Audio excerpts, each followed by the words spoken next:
حکیم لقمان کی زندگی۔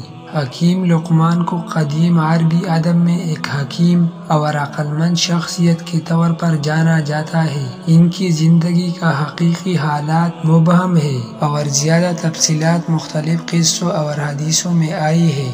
لقمان حضرت سلیمان علیہ السلام کے دور کی حکومتی حکیم تھے اور انہیں عظیم حکمت و فراست اور اللہ کی دی گئی علم و حکمت ملی تھی۔ ان کی حکمت بری باتوں اور حکایات کو حکمت لقمان کہا جاتا ہے، جو عربی ادب میں مشہور ہے اور مختلف دینوں کے متبعین نے ان کی باتوں سے فائدہ اٹھایا ہے۔